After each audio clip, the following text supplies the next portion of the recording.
Okay, good evening, everybody. Hope everyone's okay. Hope everyone's well. Hope everyone can hear me. Let's get going. Well, today we're gonna try and plot out, I suppose, what Bitcoin's realistic journey must be to 200k. And I've just pulled that number out arbitrarily. I'm not saying that's the top. I'm not suggesting that's all, although I have put out a poll. Just wondering if you guys think we're going to get to 200k by the end of Q4, plus or minus a couple of weeks. Let's give ourselves a little bit of wiggle room. But the reality of it is we are almost at the end of October. So we have 10 weeks at best until the end of Q4. October hasn't really delivered what we all thought it was going to do, although 10 days ago, you never know. And so what's that really mean about Bitcoin's chances of getting to 200k? We're going to have a look at that. And rather than it just probably being a bit of a plod now, time is running out. We actually have got an adventure to get there. Hence the quest. We'll see where we go. We're also going to have a look at a little bit of news.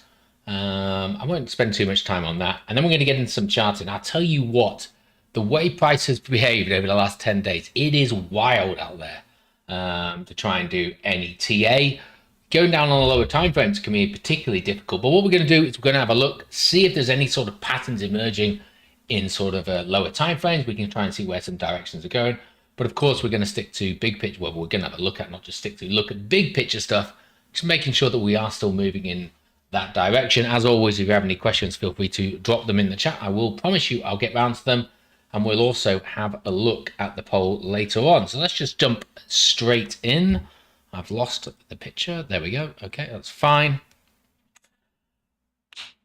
3-day time frame Bitcoin at the top. You can kind of see just how wild the last 2.5 weeks really have been. And we'll blow this one up just so everyone can see it. But after making the all-time high at the beginning of October, 26,000, we saw that massive cascade fall down. And remember, this chart here doesn't show that initial wick taking us down to 102,000. We bought that back up, thought we'd given ourselves a little bit of grace. And then what happened on Friday? Another Friday and another, not necessarily collapse, but certainly a retracement in the market, getting all the way down to 103,000. Since then, over the weekend and yesterday, we have seen some of that recover. But even today, we've seen Bitcoin's price yo-yoing around. Bitcoin currently sitting at 112,000, but at times down as low as 109. It really has been a very volatile time within the market. And I think that predominantly goes back to what I was talking about last week, just flushing out all of that liquidation. I mean, what was it? $19 billion liquidation event 2 Fridays ago. Last Friday, I don't know what it was, but I'm sure it was in the billions. And then I'm sure we'll get some figures in the near future today.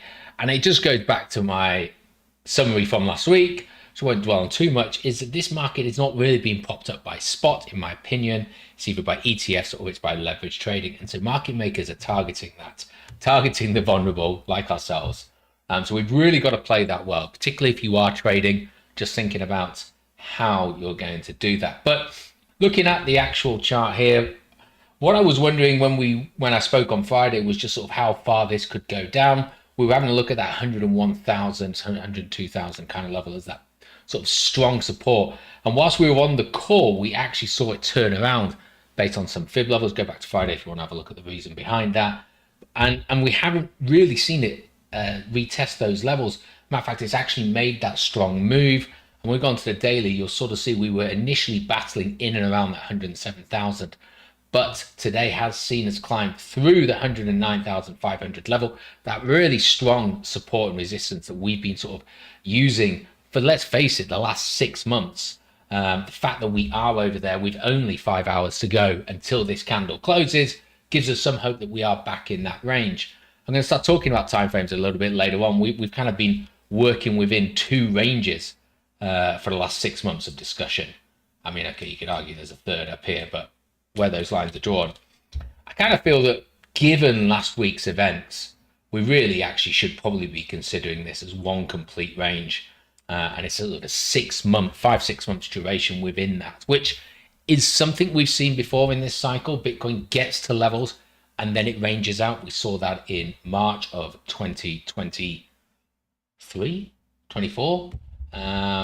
I'll go back on the big time frames a little bit later on. We also saw it sort of back end off last year as well. So It's nothing to necessarily say that things are over, but what it does do, and what I'm going to get to later on, is it has eaten in that time. And if you're still a believer in the 4-year cycle, Q4, 4-year cycle, this is where things should be going parabolic. We haven't quite got there yet. The question is, do we have the time for that a little bit later on? Looking at some other ones, Bitcoin dominance continuing to climb. We're just about at 60, and I feel that this will continue to go up. I know I'm in the minority in that opinion within the group, but that is my opinion. I think there's some sort of just support that we're building there, and I know people are talking about compressions and things like that, but we've drawn that top line so many times, and it just keeps on breaking through. So for me, until it actually breaks down, I think it's just going to climb. I think just the way the rest of the cycle is going to go, there is a move still to be had for Bitcoin. And then if altcoins can sniff a chance for a little alt season at the end of it, so be it. But right now, I am seeing Bitcoin at least getting back to 61. I still think actually recovering the majority of this wick that was formed is probably on the cards. And I was in the minority of the people when I said that, and I harked on about it for months in February of this year with this wick. But lo and behold, we did get that back. And I just feel that that is where the meat of that Bitcoin dominance move is going to go. We'll see if we're right in the future, I suppose. Market total 2, so everything but Bitcoin. Altcoins got decimated. That was the whole discussion behind last week, so we won't revisit it. I will say today's candle at least sort of shown some kind of bounce there. We actually did draw this on last week, but I didn't save it, which was a support and resistance level in and around here, which takes into account what we saw over the summer, and then similarly some support and resistance back end of the Trump rally. And it has kind of bounced off that relatively nicely, a few little tiny wicks through, but ultimately turning around at about that $1.4 trillion level. But for me, it's just got work to do. That's the reality of it. There's a level there, 1.55 trillion, got 1.61 trillion. Then we've got to get up to 1.74 trillion and then beyond. And that's what I mean by, I feel whatever money there is to come into this market is likely going to go to Bitcoin first. We may see a sharp move up, but we are pretty far away from an alt season. We're back at 28 on the alt season register. Some alt seasons are still moving, ZTech being one of them, BitTensor being another, although the BitTensor has pulled back a little bit today. And so perhaps we're not feeling the drawdowns of an alt season just yet because BitTensor has been so strong. But not many altcoins are doing that well, particularly where they were, say, a couple of weeks ago. Speaking of BitTensor, here it is. And I mean, this is actually a prime example of just how crazy this market really is getting. Just look at the wicks rather than the candles at the moment in terms of where we're going. This wick here, as people have told me, the one that happened 2 Fridays ago, actually went down to 160 on some exchanges. We only got it down to 240. But that was immediately bought back up. Excellent. The very next candle, massive high test in a climbing market, so maybe you can discount that. Then the candle we just closed was a beautiful low test, but it hasn't really translated. And what we've actually seen yesterday, BitTensor's price action flying up to about 460 before crashing back down. And I know this can be slightly confusing because there's two contrasting colors here, but I do find it interesting that if we just get rid of this one for now, we just cannot seem to close above this yellow line right now. It is a bit of a struggle, but in its defense, we've actually also managed to hold this white level, which has been support and resistance right the way back. Okay, it's not quite connected there, but it used to connect and hit some of these a little bit better. You can kind of get the point of where that is. So you could argue that actually, come on, what's happened here? Why is that not bringing my line back? I don't know. Okay, wherever that line previously was, I'm not sure why it hasn't brought it back. This one that was roughly about here. We are getting compressed in this now. It's still moving up, slight compression. You'd like to hope that it pops to the upside. There's not much wiggle room in between here. And despite a few wicks to the north, the general sentiment, since the turn of this month really has been that climb out there. So I'd like to think that, in a symmetrical compression in an uptrend, that's where it's going to pop. But yeah, BitTensor has not been the easiest to hodl and to watch. So we'll just have to see how that one progresses through, see if there's any direction coming a little bit later on. Right, quickly get through some new stuff, and then we will move on to a little bit more charting. So first thing I just really want to talk about, the article itself is semi-irrelevant. I suppose it's just the narrative, you know, that ETFs are bailing on cryptocurrency or Bitcoin and Ethereum based on the US political turmoil. So most of you are probably aware that the US government is actually shut down at the moment. It's been shut down for 3 weeks. And so they're suggesting that is now suddenly starting to bite in the markets, and investors are getting spooked, and they're sort of moving their funds out. I just sort of I bring these articles up quite regularly just to sort of suggest that, you know, the people who write these articles do not write them for sophisticated, mature institutional investors. They write them for retail investors, for us to get worried about that and to make that move. I'm not suggesting that institutions paying for these articles, they may well, but what I mean is institutional investors are deemed smart, capable, emotionless investors. Okay, they're gonna go, well, they may have a view on US government shutdowns.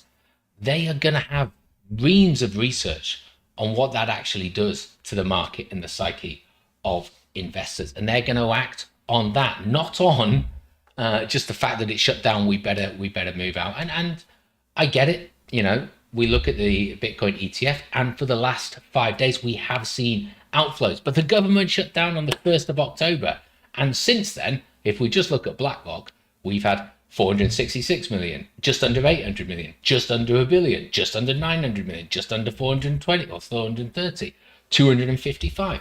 You know, the amount that has been bought in the time that the government has been shut down by BlackRock far exceeds how much has actually been sold. And the argument could really be said that on the 6th of October, an all-time high of 126,000 was reached. Perhaps these smart and sophisticated investors aren't panic selling. They're taking profit, driving the price back down, and then recycle and repeat. I mean, I've talked about it for 4 years with market makers. I think you probably get the point now. But I just think, you know, don't, or at least, you know, read these articles, but don't just look at the headline. Have a critical opinion about what they are before you decide to make a decision on what's going on. And if we actually have a look at government shutdowns, this isn't the longest government shutdown. The longest government shutdown was on December 22nd, 2018. Pretty much bear market for Bitcoin, certainly the depths of that bear market. I think the bottom had already been in. And that lasted for 35 days. But if we actually have a look at that time period, we're actually talking about here. Okay. Now, I'm not saying that's guaranteed to what's happened now, but, you know, government shut down, world's going to end. You know, how's the US going to perform when nobody's getting paid to do all of these duties? Stock market's going to crash. Well, actually, it had already been crashing. Sorry, Bitcoin already been crashing. We actually found our bottom there, and then whilst everyone was panicking that news, Bitcoin started to get built back up. Now, appreciate it wasn't necessarily open to institutional investors back then, but you get the point. But we can actually take it a step further and have a look. Well, what was the S&P doing? The S&P was doing exactly the same. And for those of you that were involved in finance, you know, the financial markets, the economic markets back then, you'll remember Boxing Day of December 26th was this crash, this drop here. It wasn't quite Boxing Day. So if I just put it on the daily, and I've lost everything, of course I have. Let's find it again. So here we go. So what we had was the markets closed on Saturday, the 22nd of December, which of course markets weren't open. But prior to that, the markets were already falling away. This is Friday the 21st. This US shut down on the 22nd. Markets opened on the 24th because it's Christmas Eve. So we had that drop. Then they were closed for a couple of days, opened up on Boxing Day. And what was it? The bottom of the market. And yet, whilst everyone was claiming that a panic was happening, actually, smart investors started to buy. And the market rallied from that point. Exactly the same thing happened with the NASDAQ. Oops. Somewhere over here, running in 2023. That's maybe on the daily sometimes. Here we go. This is it. End of 2018, drops back down, price moves up. So I understand the narrative that's being pushed out there, but I would argue that actually smart institutional money is going to understand that. They're probably going to see the psyche of what retailers may be thinking about selling, whatever little stocks and shares that they have, and they're going to be the ones that are buying it. So I'm not saying that this is going to mark a local bottom, because we don't know how long this is going to go on. But ultimately, I don't think it really affects the economy as much as people are letting on. And it's okay, because the White House economic advisor, Kevin Hassett, has said it's likely to be over this week. I'm not saying I believe him, but it's likely to be over. We're going to get on to Donald Trump a little bit later on. But actually, I thought, well, what is it that BlackRock are doing today? How are they going to add to this list? Are they being smart?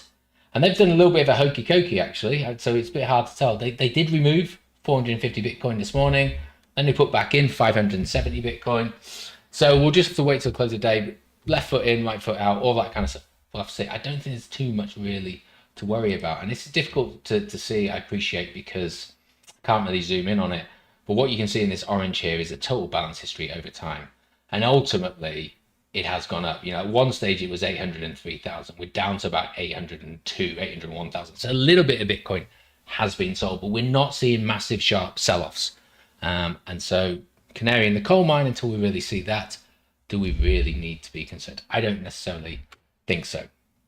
One last news article I just want to talk about. BlackRock again, but it involves the UK, because yesterday was the start of the Bitcoin ETP being available to retail within the United Kingdom. We have talked about this a few months back, but a couple of points just to sort of clear up from this. So it did launch yesterday. Effectively, retail investors can invest through their stocks and shares, ISAs, and also pensions via SIPs, I suppose, if the trading firm that you use, Hargreaves Lansdown, etc., allows you to do that. I immediately thought, well, I'll check on Hargreaves Lansdown. They haven't. I've effectively put myself on the waiting list, if you will. They've said that they're going to just see how the market evolves over the next couple of weeks, and they're looking to make that available to retail early next year. We shall wait and see. But just a couple of things to sort of clarify on what we talked about a couple of months ago when we did discuss this, was the difference between ETNs and ETFs. And there's some concerns that were being raised. Firstly, I suppose, around exchange traded notes. They don't necessarily have to be backed one-to-one. They can be leveraged. And that was sort of a risk that we weren't necessarily too sure about. But this fact sheet from the London Stock Exchange has now come out. And if you take nothing else from this, and it's something that you are thinking about investing in, I just draw your eyes down to the emission guidance down at the bottom here, what I've just highlighted. The proposed crypto ETNs are physically backed. Okay, there's no leverage within it. Okay, so it can be backed, I suppose, by stable coins or by sort of pounds, but it can also include Bitcoin or Ethereum as the underlying crypto asset, but back one-to-one. So whatever they are making in terms of selling those ETNs, they have to then go out and buy the physical Bitcoin or put that reserves in there. So that should hopefully put your mind at ease if that was something that was concerning you. The other thing that it clearly states here is the underlying crypto asset must be wholly or principally held in cold storage. So it's not to be kept on an exchange. It does have to be held by a custodian, similar to the United States doing with Coinbase. I don't know who's holding it in the UK. It is BlackRock. I assume they've probably got a relationship with Coinbase, but you can delve into that as you see fit. And just the final thing, just to sort of draw your attention to, because I think if you are thinking about this, you may have to act quicker than you think. So this is from gov.uk, HMRC, and it's tax treatment of crypto assets for the ETNs. And I just draw again your attention down to here. We won't spend too much time on it, I assure you. And it's this paragraph here that I think you probably most important. Initially, the ETNs will be automatically eligible for inclusion in stocks and shares ISAs. Okay, so from now, stocks and shares ISAs. That's good because your ISA is tax-free, and if you can get it in your pension one, there's also an opportunity there. But just know what it says on the next line. From the 6th of April 2026, they will be reclassified as qualifying investments within an innovative finance ISA. So So from the 6th of April, no longer available initially in your stocks and shares ISA, from an Infinitive Finance ISA. I don't know what that is, but it is a new product, if you will. So you'd have to, from the 6th of April, start it just in that. Now, what that doesn't mean is that if you get in before the 6th of April, that you have to sell your stocks and shares ISA allocation and then move it. Once you've got it, you've got it. So if you are looking to do that, you want it part of your stocks and shares, you've got until the 6th of April next year. After that, it's going to be reclassified into whatever the innovative finance ISA is. It then gets a little bit more confusing because it then goes on to say the government will keep the inclusion of the ETNs in tax advantaged accounts under review, and with a view to including them in the stocks and shares ISA at a later date.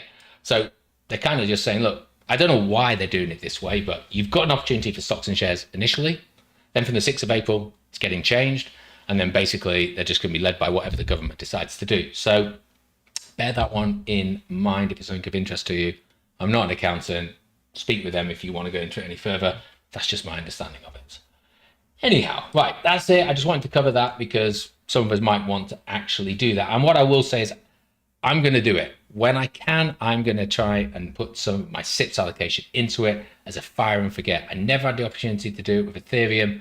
I know some in the community did back in 2020 or 2018, whenever it was available. But I would like to do that myself and come back and have a look at it in 20 years time or whatever. So I will keep you updated as and when I know that happens for myself. I'd say I'm with Hargreaves Lansdown. I haven't checked any other provider. They could be offering it right now. Right, let's get into some charts again, I think. No questions from that, so that's always good. So 12-hour time frame, Bitcoin, usual thing, yellow boxes. We're looking at liquidation heat map zones. And I think some of you are seeing something a little bit differently because I've actually had to zoom out, if you can now tell. And we actually have this liquidation heat map, 98 to 97,000, which has been in this since time immemorial, back since May 25. And it actually was a lot higher, but this wick down in June ate some of it away. But that's still there. It is still part of this. I had to zoom out into the 6-month chart. You can kind of see how this builds up down here. So, we have to at least have this in the forefront of our, well, maybe not the forefront, but on our minds, because, price has been up until, even today, we were looking at it at 107,000. I was kind of wondering what's going to happen. We have had a good bounce from that, fair enough. But the two areas of interest right now, obviously near the all-time high where everyone got excited. Everything since then has been wiped out. That's why you get a $19 billion liquidation cascading event. So there's not really that much, and we've been scared a little bit. It's more a movement towards capital preservation more than speculation. But we are starting to see since 17th, which is Friday. When was the 17th? I think Friday. We have started to see a little area build up now, 105,000 down to 102,700. This was out here. It got wiped out. And then what we've actually seen is it started to build back up again. This obviously seems to be a level that the bulls are quite happy to defend. In terms of where it's going to go, if you'd asked me earlier on this morning, that looked like it was a foregone conclusion. We're going there, but we have had that turnaround. And I hate to draw these rather crudely, but you can kind of see from just joining the wicks, there is some sort of support that we have been able to bounce from. But ultimately, this wick, it's been short-lived today. There was a tweet, which we'll get onto later on, which may have been what caused the commotion. And we're moving back down. But as long as we can stick the landing above this 109,600, ties into the first charts I show you each day, a good strong support resistance level, also tying in with the 2 level on the Fibonacci, then I think we can at least say that we're working ourselves back in that zone. And it's just a case of just building back from the range that we've been in for months. Okay, so yes, it may be difficult given that we were 15 grand higher 2 weeks ago. But the reality of it is that actually sitting in around 111,000 has kind of been the mean of where we've been for the last, I would argue, 3 months. Certainly since sort of mid-July, we've been operating in and around here. So just bear that one in mind. And how's that really changed the picture? Well, it hasn't. We'll start big picture, work our way down, weekly time frame. EMAs 20 and 50. Okay, we are battling right now at the 20 EMA. I mean, this is where we are. We closed below it. We've started to work our way back up. Still got 5 and a bit days until we go. But as price action currently sits right now, it is bang on the 20 EMA. But ultimately, we have not lost the 50 EMA. Matter of fact, we didn't even fully correct towards that. And that's now currently standing at 101,000. So we've got about a 10% buffer from where we currently sit. But as I say, till we lose that, for me, lose a couple of week candles below, I'm going to continue with the fact that we can actually climb back out of this. And we can see where it goes. The white line here is the end of Q4. And as you can see, that is only 10 weeks away, which, you know, I mean, I got back from my summer holidays and it was 20 weeks away. That last 10 weeks is just, well, maybe it wasn't, maybe it was 18, have just disappeared, okay? And I think we just got to remind us of the speed at which those 10 weeks are going to get eaten in. And so I suppose the question is, well, where does that really leave us? We do have a mountain to climb. Forgive the really poor, almost clip art-esque image of Mount Everest, but I couldn't really be bothered to find one any better. So that's how it is. But it is our Everest to climb right now. As you can see up in the orange line, that's at the 200,000 level. I've had to put it on the 4-hour time frame just so you can kind of fit all of the mountain in. But that's what we need to get to climb. And it does look like a hell of a journey to go. I've compressed this on the 4-hour candle. But this range down here is 50 to 120,000. So we've got all of that to go and more. Taking us back, you know, move that we've seen from August, well, basically the carry trade failure in August of, just realized my camera's no longer on. I'm not sure that's a bad thing, but I can't remember how to get it back. There we go. Let me just unlock that. Yeah, so 55,000 to 120,000, 70,000 move. Still would only take us to 180,000 from where we are. We'd still actually need to make another 20,000 on top of that. The odds, when you say it like that, do seem stacked against us. We got 10 weeks to go. We need to climb 90,000. We need to be averaging 9 grand a week. A 10% move, well, it's going to diminish over time, but somewhere from a 15 to 10% move week on week for the next 10 weeks, it does genuinely seem like a mission impossible. I hate to cross IPs and all of that, but it really does seem like a very daunting task. And I can understand why people are starting to feel concerned that that is a level that we may not get to. And I will reiterate, that was just an arbitrary level I pulled together. I've not really based it on any maths or science, just 200K. Can we get there? But I just want to try and remind everyone that, you know what, stranger things have happened. This is crypto, the most volatile economic market in the world, in all of history, okay? Maybe even better than tulips back in the 1600s. And so if we just draw our attention to the screen, you've got the 200K line there. And what I've kind of done is I've highlighted in these yellow boxes a 10-week period. And I've kind of just angled them back to sort of similar timeframes in which we have encountered. In particular, I've got both tops in the last cycle, and then I've also got the top in 2017. And then just for S and giggles, I've also included the Trump rally off the back of last year and the election result and what we saw from that. And I think from that, maybe to try and give everyone a little bit of hope, because when we start looking at some of the figures that were involved, the size of the movements that happened and the speed at which they happened, 200K actually isn't that far-fetched. So we'll just start chronologically with, let me just move this out of the way so you can kind of see the figures, with what happened about a year ago. So at the time, just prior to the election, so the election was on the 5th. So on the Monday, the 4th, day before, we were sitting in and around about $67,000. Within 10 weeks of that election concluding, we had peaked at $110,000, roughly a 70% increase. 70% from where we currently sit right now. Unfortunately, it's only going to take us to 184,000, but I'd be pretty damn delighted if that is where we manage to get to. I will be honest with you. If we go and have a look at some of the other time frames here, we have a look at either of these two peaks. So we peaked in November, on the 8th of November, and within that 10-week prior period, the lowest we got down to was just sub of 40,000, and we peaked at 69,000. I think it's $69,008. So forgive me for the additional $55 I've added to this, but that gives us an approximately 86% uplift within, and it wasn't even within 10 weeks. This was actually within, can't do the math, so I'll just get the date range instead. This is in 7 weeks. This is in 50 days. So from where we would currently be sat, we need to get to 86%. I mean, that's going to take us to 210,000.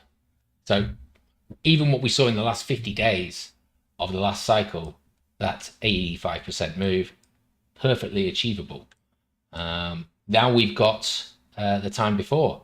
So this was April 2021. We got to around about 64,000. Go 10 weeks back. We are beginning of January, the lowest we saw. In fact, I actually have done us a disservice there, because that should be, nope, not that one. Why can't I? There it is. 29,000. It's that wick down to the bottom there. The 29,000 to 64,000, 130% of the move, 130% from where this is. It's going to take us to around about 260,000. And for those of you that have watched enough videos, been to the cuddles, seen me talk about it, kind of getting to really the peak of where I think we're going to get to at a very, a very strong move from the market. 240 is kind of where I was thinking, but 130% move could quite easily, could conceivably take us to 260. Now, the next one I'm going to say is pretty darn difficult to achieve, because bear in mind, 260,000 with a 20 million Bitcoin supply. We're going to be talking about what, $5.2 trillion market cap just for BTC alone. We're going to be taking us to sort of 6, 7, actually probably $8 trillion overall market cap, currently sitting at under 4. That's a pretty impressive move.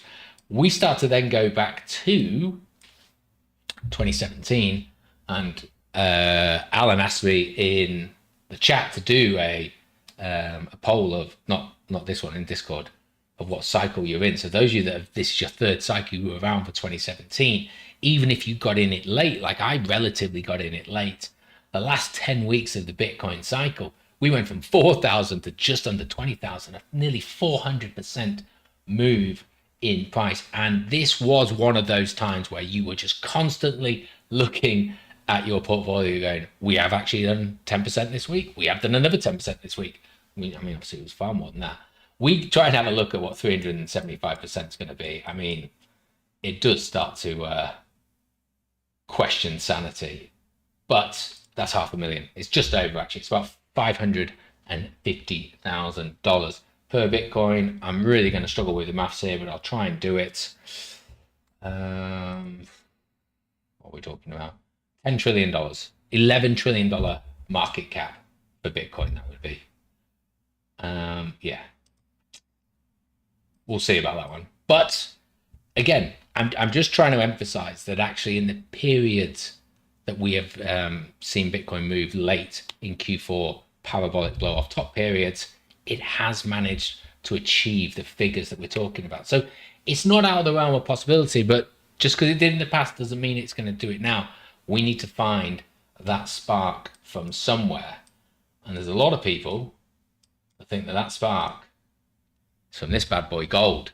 So I've put this on the linear chart just to really show the steepness of gold's movement over the last decade, really.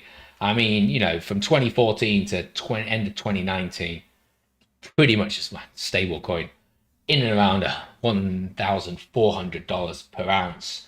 But over the last, 2 months, we've gone from 3,300 all the way up to 4,400, give or take a little bit. Absolute blow off top. We talked about it in Discord. We talked about it last week. People physically queuing 4 hours to try and buy gold. Okay. It's got to the point where it feels like this is a blow off top. Why are people getting excited about that? Because they're rubbing their hands together thinking about a rotation. So I don't want to get into, you know, geopolitical environment as to why gold may have been moving, safe haven, all that kind of stuff. That is what it is. We're just trying to have a look at this asset. And last week, gold closed a $30 trillion asset. Today, with it dropping $150, it lost $1.2 trillion of its value. So we're talking about a big boy here, an incredible mover overall. But you know, these are not going to be accurately drawn lines. I'm just trying to give you sort of like an idea. Just look at sort of the, okay, we climb out from sort of 2016. We start to see some movement here. That's kind of like, you know, in a sort of level. Then it starts to get a little bit steeper. And we talk about these step changes, or Simons anyway. And it starts to get even steeper. And now we've got to the point where this thing is pretty much vertical. And that's when alarm bells really need to be, you know, concerning. And you know, the fact that every man and his dog is talking about buying gold, you know, it is a parabolic blow off top that people are wondering about. Now, whether or not this is actually rolled over, I think it's too early to tell, because ultimately, I mean, if we drew this line a little bit neater and said, right, we want to see it breach to this support before we give it that call, then, you know, it really needs to get through the next couple of days. Let's just say it needs to lose 4,000. We can start to have that conversation. We get on the 4-hour time frame, and you know what you start to see though? I mean, the top of this, double top, M formation, whatever you want to call it, right-hand peak, not as high as the left-hand peak. It's kind of a textbook topping pattern. Now, I haven't changed this line. It is on the linear, so it's going to look a little bit different, of course. But that could just easily come back correct to here and move off. You know, the double top would have played out quite nicely, reset itself and climb back up. So that's why it's too early to really tell. But people are starting to latch onto the idea that actually we are going to see some sort of rotation from gold. And there's all sorts of reasons as to why that may be. People have had a look at sort of the gold BTC chart, and I didn't bother drawing that up. Just go on Twitter and type that in. You'll have a look yourself. See that that's actually potentially run into some resistance, and we're going to see some sort of pullback. But I think the one that sort of caught my eye, I've seen this all over Twitter, I've redrawn it myself, is gold and Bitcoin on the same chart, but with gold offset by 90 days. Okay, and this is kind of sort of just showing that actually with a 90-day offset, there is some sort of rhyme and reason to sort of how gold is moving. And again, it's not going to be perfect. So, you know, we can sort of close that idea out here. I need to try and move these up, both of them, so that you can see them. Why is gold not moving up a little bit? There we go. Can you see it? I think you will be able to, like that. So gold is in yellow, and Bitcoin is the others. You can kind of hardly tell. Because I put a 90-day offset, I have to leave it on the daily time frame. Otherwise, it's going to be a weekly offset or whatever. It may not work out as well. But we can kind of see, you know, similar pictures. It goes back to 2003. Bitcoin ranged. I mean, I know it's an offset, but look, pretty similar ranging period for gold there. It's got some moves down and some moves up, tying in quite nicely, moves down again. Okay, little bit of a sort of a break from that, but it's not going to be 100% perfect. Then we start to see that gold starts to climb with a ranging period.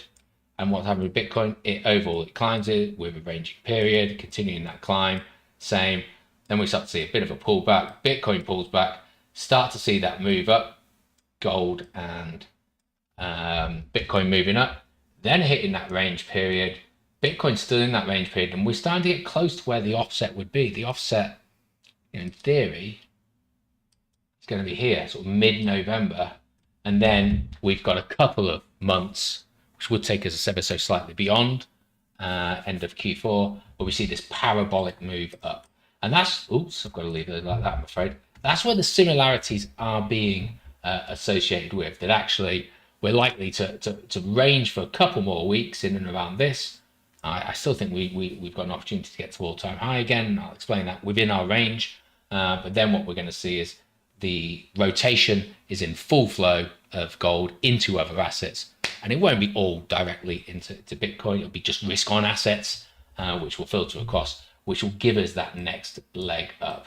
And it will give us the fuel and the momentum towards that 200K. We've already had a look at the timeframes in which that can be achieved, perfectly achievable. And given gold has moved from $10 trillion to $30 trillion in a matter of what, a year and a half.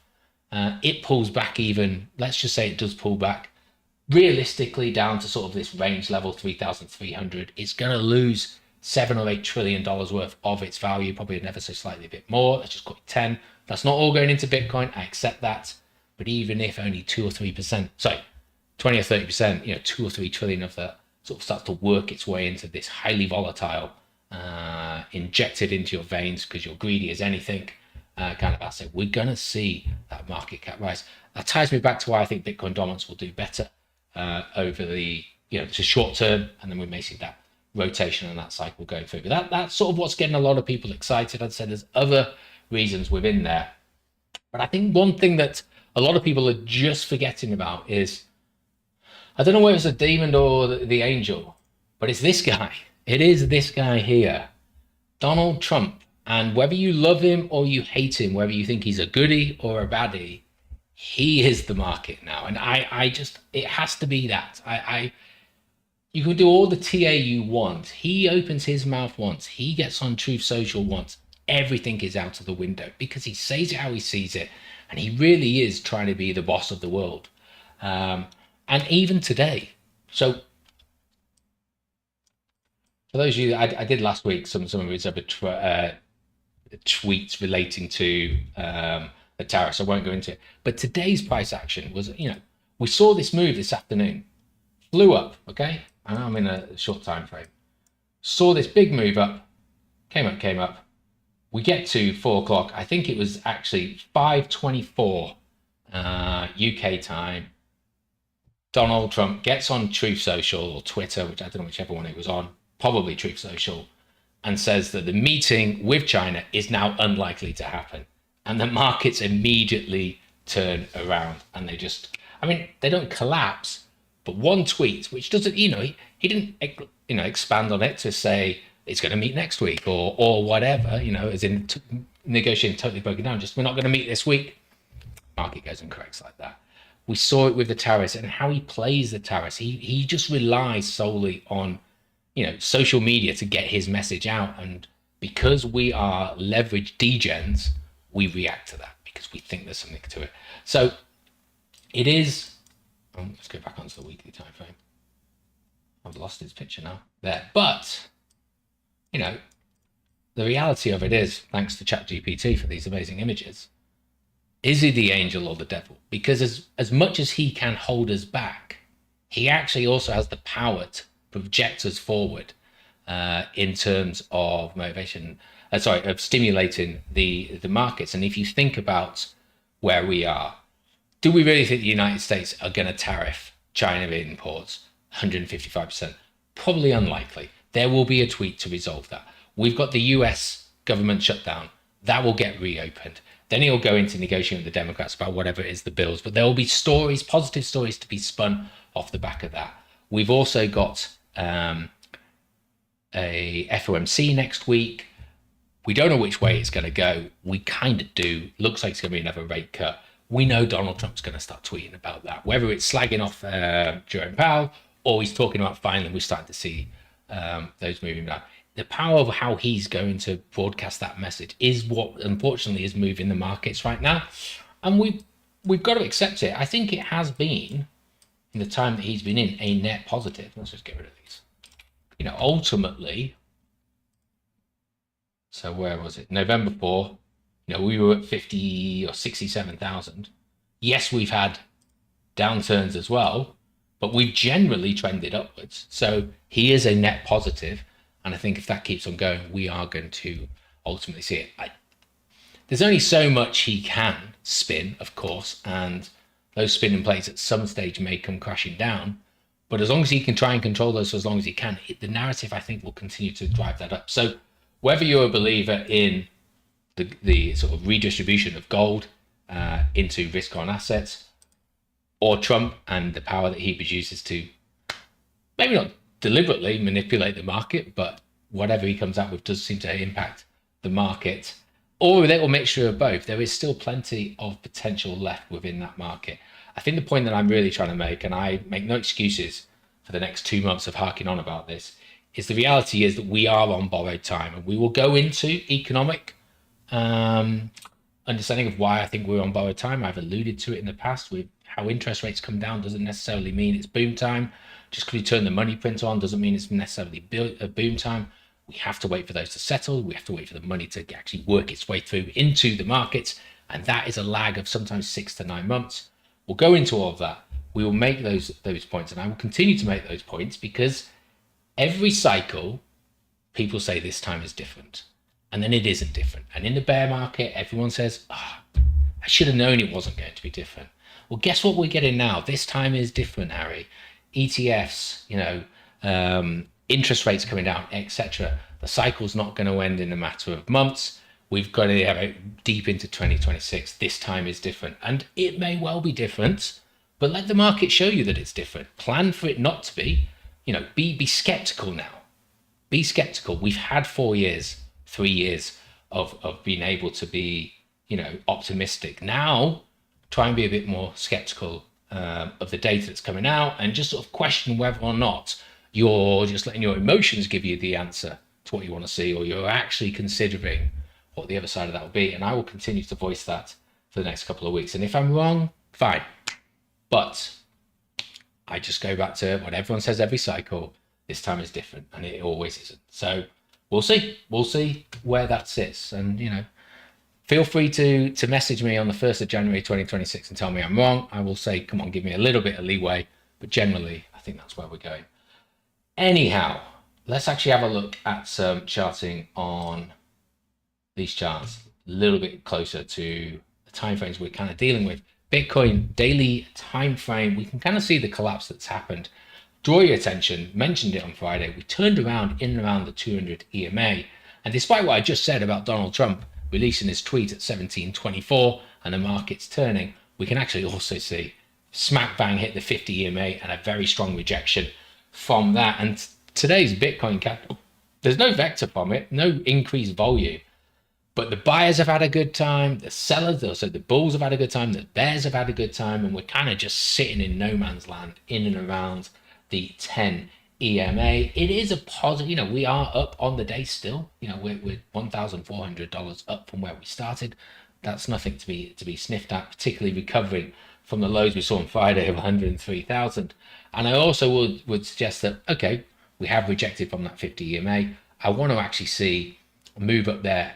And then I always sort of allude to, we want to be breaking through these with a vector, with increased volume to give us that oomph to get through.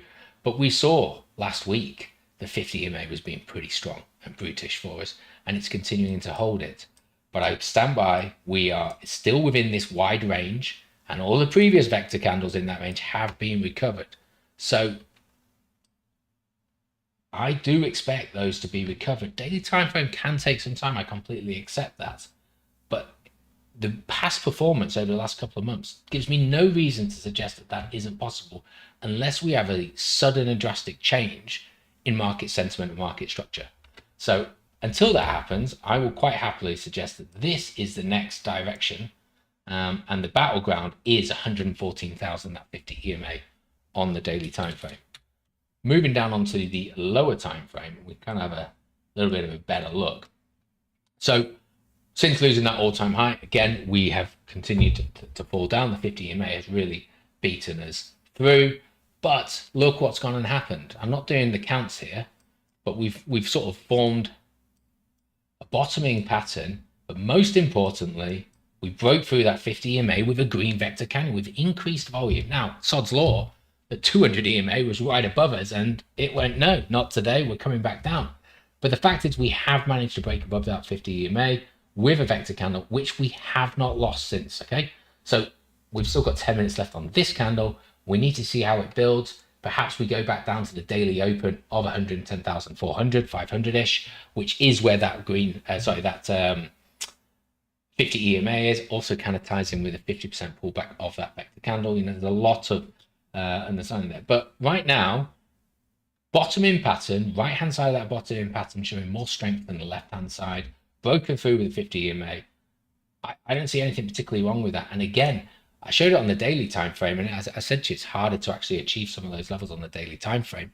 But the vector candles here on the 4-hour chart, still similar areas, but they're still there as well. So we've got all of this to go into to draw us towards that. Now, I'm not saying it's a straight path to it, but again, it's there. And I accept we've got these down here too. And they're what we'll discuss when we're south of the 50 EMA. But until we do that, we look to what we can see above. You start to get down on the 1 hour, and that's where things start to get messy. And if you are trading this, it's tough because, we move down, we suddenly build back up, we get momentum, we lose it, we shoot back up. It is mixing around. But even on the 1 hour time frame, from where we can see, vector candles through the 50 and the 200 on this one, held back by the 800 EMAs, coming back down into this vector candle here. We've got a plethora of EMAs for which we can bounce from, which kind of tie in with the 4 hour candle and build through. And we got plenty to work through here. So nothing in what I've seen in the charts has necessarily changed my opinion of where the market is. And unless we lose, we have to say it, unless we lose this level down here, 103,500, then whatever happens in between that, we just have to deal with. But actually, now we zoom out on the day, you can kind of see how whipsawy this is. There is plenty of room to play within this. We are making 10% moves every couple of weeks. So if you are planning on trading it and you trade it correctly, there is volatility there that can work in your favor. But we come down to these levels, generally we then at least challenge that 118,000. I'm not going to bother getting the point of control up because I have to turn off all the other indicators, but you get the point from that with Bitcoin. Tau, there's a big side there. Now Tau, daily time frame, Tau is testing us, okay? Because it has moved incredibly strong over the last week and a half, but it's actually moved incredibly strong in both directions. So obviously we had the cascading event, which just threw us down, and the bounce from that, well, actually no, even that day was a day or two halves, because first 12 hours, we were celebrating closing out all of these previous higher lows, lower highs even, and then we lost it. But then since then, we regained that momentum. It was just, you can tell that had that Friday have not happened, this would have just continued, because the enthusiasm for buying of BitTensor continued with vector candles all the way up to this bloody line at $450. We rejected from that. That was a sidestep I took. I didn't hold my bottle all the way down to 350 like I wanted to, but it hit the 50 EMA, which is what we thought it was. It's bounced from that, gone straight back to that 450 level, rejected from it, and I can't unsee a double rejection from there, M formation or double top, right hand side less than the other side, and I must admit this does worry me, and it really worried me this morning, because that initial 12 hour candle, it was down here at 400. I thought, here we go again, battleground at 380. We're going to be looking to test that 50 EMA. Now we have managed to turn it around a little bit today, but it's still a red day for us, 4% down on the day. And this is looking like that. There is, an argument to be made that actually we're just retesting the 10. The 10's been holding us on the closes for the last week and a bit. And so this, move up. But we've got to look at targets for it. And so, if this is going to bounce, I'll give you the benefit of the doubt. We need to close above 440. Okay, we need to get rid of this double top. And arguably, we need to close above 460. Let's get rid of that red line for confusion for now. And then we can start, praising the momentum. And I don't want to undermine it. We talked about it on Friday that, such a strong move out there was always going to have a pullback. It's had its pullback and it's bounced strong from it. But what I didn't want to see was it running out of momentum before we cleared that high. And it did. And so now, hope and a prayer maybe, but they're the levels that we're kind of looking at in terms of finding that. In terms of, is there a fib you can draw from this? I don't know.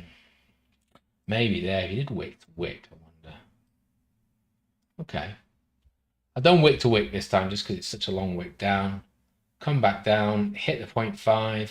It's kind of battling that 236, I suppose, but it's coming close below. We'll see how that closes up. Maybe there's something within that, and it's just coming back. But it needs to clear this. It absolutely needs to clear it, in my opinion, to really give us the confidence that this wasn't just an extraction of liquidity. You know, drive that price up, get everyone excited while everyone's exiting. And if this starts to fall away, we start talking about that Gandalf line again. I think there's going to be a very strong argument to suggest that that's what would happen. But I do want to remain positive. It is still one of the best movers over the last 7 days, and so we shouldn't write it off just because it's looking like that. We can see that it is still finding some support right now. And we get on the 4-hour time frame, we can actually see that it's the 50 that's holding us. So you know what? Big move up, come back down. This is that double top we're talking about, which looks even worse now.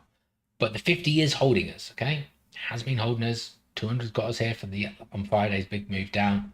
Caught us quite nicely. 50, you'd expect it. And as long as we can keep this, and it is, you know, crashing back down, we are recovering all of that vector candle, or we actually have. But we need to hold this 404. Let's just quote 400 level down to where we kind of were here, and build from that. And that might take us a couple of days to, or a couple of candles, sorry, 4-hour candles to do that. But we certainly don't want to be really retesting that 200. I think that's just going to show weakness, unfortunately. But they are consistent. Well, they're not. They're higher lows, but they're not higher highs, are they? This one didn't get the higher high, which, you know, again, that trend reversal then, short-lived. But we are still above the 400, which is a lot better than where we were for the last few months here. And you can sort of argue, actually, that we are holding this high shoulder here at 403. So maybe there's a reason for some support there. But this is what I mean by it. It is kind of messy and volatile in how things are going. It's difficult to really dictate where things are moving. Ethereum, I stand by. It's just, for me, it's just not performing well. It is moving down. You see how BitTensor has been clearing these levels. You go to Ethereum, and we're wallowing down in the lower part still of where these drops were. And okay, there might be some bottoming pattern that is forming here, whether you want to look at an inverse head and shoulder or just a triple bottom. We have broken through the 50 EMA with a green vector candle. These are the kind of things that we're looking for. It is an ever so slight higher high. We are retesting it, but we've bounced from that one. Again, with what we need to do is break through that, and I'd argue that 400, and let's just go 400, 4,200. I know it's 4,167 for the EMA, but let's try and beat above that, you know. Gets that 4,200 level. There's plenty of previous support and resistance there, which would give us a good standing for at least being able to move. Just remember, this is the 4-hour time frame. Yeah, I think that's really the play for Ethereum. It's just not been a good asset this cycle, in my opinion. So, and even when you look, I mean, actually, now we zoom out a little bit. Let's just get rid of some of these. Just show you the challenge it has. Why is it taking so long to delete these? Struggling there. Okay, it's if we get above that 402 level, we're actually talking about just the baseline support of all of this noise that we've had for the last 2-3 months. So, you know, that could be a harder resistance level than you might expect. Get above it, start building some support, then fair enough. But the battleground to then take an all-time high of 5,000 is a long way off, unfortunately, in my opinion. Other ones, it's not that I can't be bothered. It's just, I mean, Solana, there is some sort of bottoming pattern here. It has broken that 50 EMA, so looking kind of similar to what Ethereum had been doing, and still, you know, still down from where it was after that cascade liquidation. The 200 EMA still sitting above it. There's vectors for it to go towards. I have a feeling that if Bitcoin goes north, this has got a much better chance of keeping pace with Bitcoin than Ethereum does, in my opinion. This has done far better this cycle in terms of its, maybe not relevancy, but what it's attached with meme coins and degen nature and all of that kind of stuff. I think there's an opportunity for that there. Let's start scrolling down through some of this. We talked about dominance, ETH BTC. There, well, let's just do it on a clean chart, shall we? Let's get rid of all of this. ETH BTC.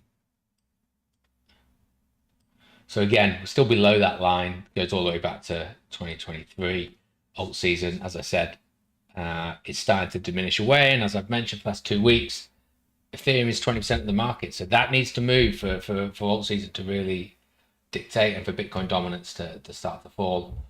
I'm not bothered about total. We've done total 3. Dixie, those that are interested in it. I mean, it's still climbing up. Let's get on the daily, shall we? It's still climbing up. I do normally have a chart which has the 10-year trend line. It's not there.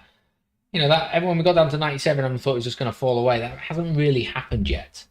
And if anything, we may be seeing some sort of, you know, rounding bottom here.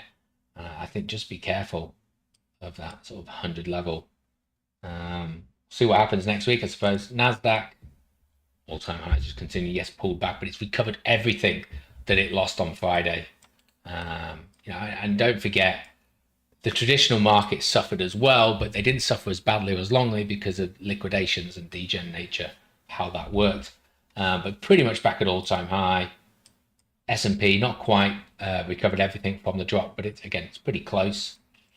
Russell there. Gold we've kind of talked about with that fall away. Silver again having that fall away, that rotation.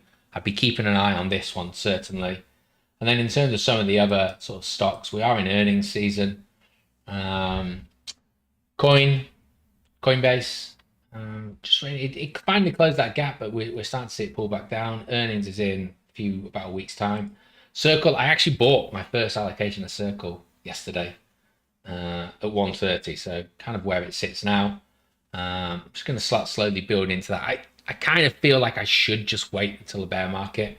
And so I'm not going to be afraid to jump out of this, but you know, it was, I drew sort of, I won't bother charting it, but I drew some sort of support and resistance line. It was below a level that I said, if it gets down that low, I'm going to buy it. And I just decided to. MicroStrategy kind of in a bit of a terminal decline. They did announce another Bitcoin purchase today. We have seen that at least that has been well received. Earnings again, end of the month. Nvidia, I mean, it has pulled back, but it's still looking pretty strong, isn't it? 180, it's kind of at the highs of where it's been, just ranging sideways. Earnings there, 19th of November, still a month to go. Palantir is doing well, I think there. Towex is seesawing a lot recently. I know I don't follow it that much. I know liquidity seems to be put in. The market seems to be reacting very well to that. Any day's money's put in, it moves up. Then the next day, extraction time, I suppose. Tesla, they've got their earnings tomorrow, so that could be an interesting one. It is doing well. You know, it's performed well. I don't mean it in terms of what its earnings report. I just mean in terms of where the stock is right now. But, you know, one of the first, I think Netflix is tonight. That's a big one. Tesla tomorrow, we might start to get a bit of a feel for where that is. And if these guys start performing well, especially with rotation out of gold, potentially that rate cut coming next week, we could really start to see that sort of momentum shifting back into risk on assets. And when we think about risk on, you know, the VIX completely recovered. You know, it's climbed up to what, nearly 30 back end of last week. So, you know, when it's high, you buy. That sort of sentiment seems to be that risk on allocation is coming back down to where we've seen it before.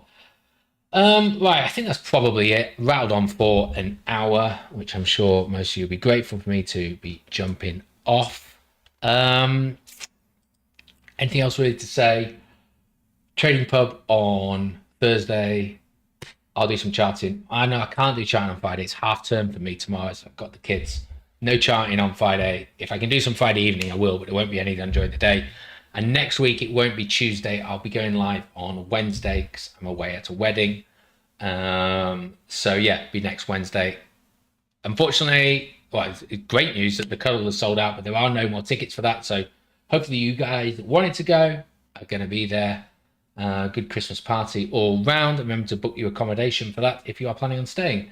Other than that, I didn't do the poll. Sorry. Let's just quickly close the poll, end that there. 60% of you don't think we're going to get to 200K by the end of Q4. It doesn't mean that that's not going to be the top, but within the next 10 weeks.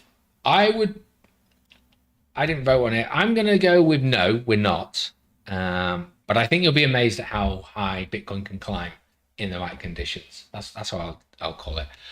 Yeah, other than that, enjoy the rest of your evening, enjoy the rest of your week. Any questions, any issues, any sentiment you want to just reach out to me in Discord. I'll be more than happy to discuss, and I'll speak to you all soon. Cheers now.